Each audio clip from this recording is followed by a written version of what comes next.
Humour నాకు ఇట్లాగా అంటే చాలామంది సక్సెస్ కూడా ఇలాగ బిగించుకొని ఇట్లాగ ఉంటారు. నాకు అంత ఊపి లేదు. అలాగే ఏదన్నా ఫిలిం బాగాలేకపోతే కుంగిపోయి ఇట్లాగా సీరియస్ నాకు రెండు చేయలేను నేను.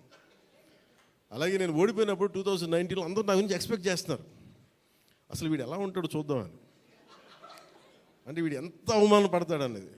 నేనేమనుకుంటానంటే ఎక్కడో చిన్న ఊళ్ళలో పెరిగి మనం యాక్టర్ అవ్వడమే పెద్ద అనుకుంటే దానికి హిట్, ఇప్పుడు దాని అది కూడా పోయి ఇప్పుడు పార్టీ పెట్టాం, ఓడిపోయాం. నాకు అది పెద్ద సక్సెస్ అనిపిస్తే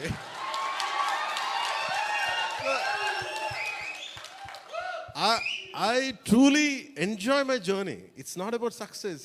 I said ఒక అడుగు ముందుకేస్తున్నావా లేదా అనేది. అలా అడుగు ముందుకేసుకుంటూ వెళ్తేనే కదా ఈ రోజున కూర్చొని డిప్యూటీ సీఎంగా మీ ముందుకు వచ్చాను.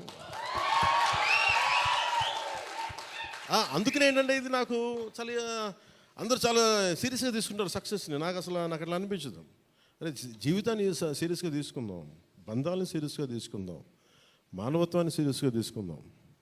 అందుకని మనస్ఫూర్తిగా నాకు ఈ అవకాశాన్ని ఇచ్చిన మీ అందరికీ పేరు పేరున ధన్యవాదాలు తెలుపుకుంటూ, especially for all our media friends and senior journalist, media houses, ప్రతి ఒక్కరికి, మీ యాజమాన్యానికి, టు ఆల్ అవర్ అలాగే మిమ్మల్ని కెమెరామెన్ అంటూ నాకు చిన్న ఇంకేదో పదం ఉందని ఎత్తుకుతున్నాను, లేదు కదా పాప మీరే